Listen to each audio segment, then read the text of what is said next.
Sveiki, mėlieji. Dabar atsisėskite visi, kad nenukristumėt. Žinokite, ir mane pačią juokas yra. Dabar papasakosiu apie Klaipėdos miesto policijos, kriminalinės policijos viršininko Albino Misevičiaus biznį.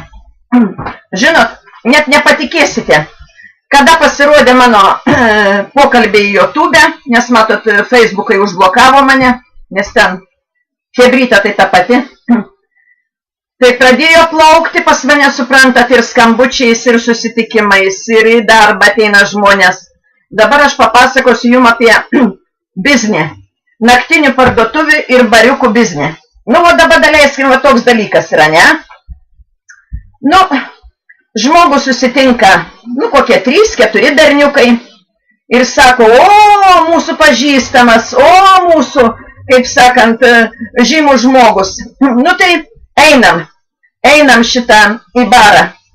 Žmogus pasiima laus buteliuką, o berniukai visi šitie pasiima šaltą, karštą, saldų.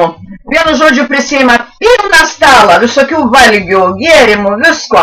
Vot. Nu ir ką? Pavalgo, išgeria, reiškia jau tuose naktiniuose bariukuose. Vot. Ir sako, dabar einame laukų parūkytą, tu pasėdėk. Na ir vot, sėdi žmogelis, nesulaukia visų tų berniukų, prieina padavėjai ir sako, atsiskaitykite. Tai kad sako, aš va už alų susimokėjau, o jie užsisakė čia visą kitą, kaip sakant, todėl kad vietų nebuvo, tai atsisėdo už vieno staliuko, reiškia, neatskirai, o už vieną staliuką. Vieni valgė gėrė, o tas savo tą aliuką gurkšnoja, suprantat, ir paskui galų gale tam žmogui pripaišo visus tos valgius ir visą kitą, ir paskui prieina, reiškia, padavėja, ar ten administratorius, ar kas reiškia, kad atsiskaityti. Jeigu tu nebūsi atsiskaityti, nenorėsi, tai tau iškels bylą už vagystę, kviesto į policiją, suprantat, nu ir ką. Ir vat visi šitie tokie atvejai, visi tie atsiskaitimai vykdavo pas Albiną Misevičių kabinete, kriminalinės policijos viršininką. Vot. Reiškia, ne to bariuko, ne tos parduotuvės, reiškia, pas savininką, bet reiškia pas viršininką kabinete. Tai vot, brangieji, ko užsiminėja kriminalinės policijos viršininkas. O kaip sudaužo ar lėkštę, ar bokaliuką, ar langą, irgi reikia eiti.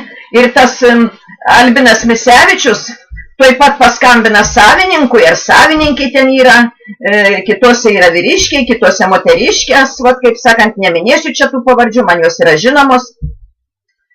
Paskambina ir pasako, tai tu duok popieriuką su savo štampuku, o pinigus paimsiu aš.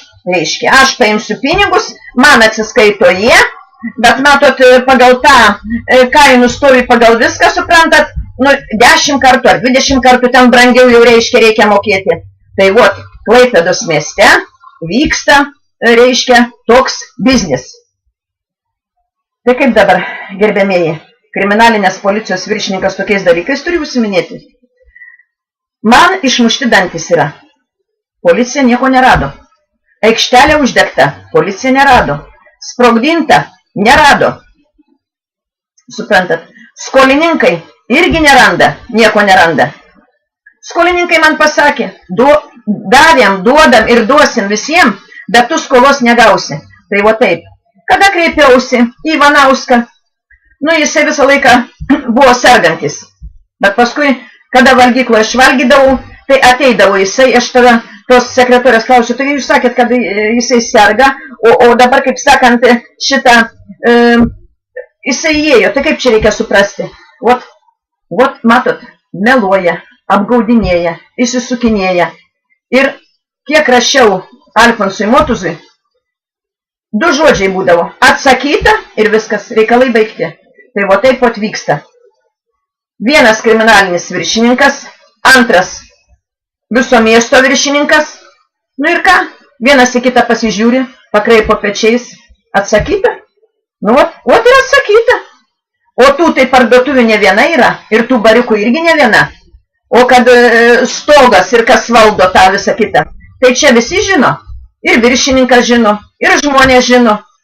Ir vat visi šitie žmonės, kur man vat viską susakė ir papasakojo, nebijo, suprantat? Bijo keršto. Sako, pas mūsų yra vaikai, pas mūsų yra šeima, pas mūsų yra, sako, ir namai, ir sodybos, ir visa kita, sako, mes bijom. Mes Klaipėdos policijos bijom. Ot. Nu, kadangi aš esu nukentėjus, aš nieko nebijau. Tai vat, brangieji, matote, kodėl yra kuriamos man bylos ir už ką? Jie daugiau nieko nesugeba.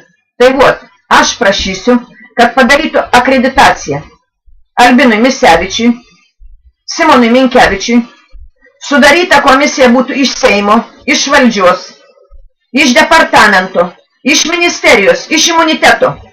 Vat. Ir viskas, ir bus aišku, kas turi valdyti Klaipėdą. Ar turi valdyti biznieriai, ar turi valdyti su aukštu išsilavinimu, statutiniai pareigūnai, kaip sakant, su aukštaisiais mokslais, turintis sąžinę, padorumą, garbę, moralę. Tai vat, brangieji, nepūskite varliai į užpakalį kišę šiaudelį, tai yra negarbinga, užsiimkite reikalais. Vis dėlto, aš gyvenu teisiniai valstybei ir aš nenoriu gyventi tokiam burdake, kur 16 metų gyvenau ir negalėjau iškesti, turiu paplatinti, turiu pasakyti, kad kas ko užsiminėja. Ačiū, brangieji, viso gero.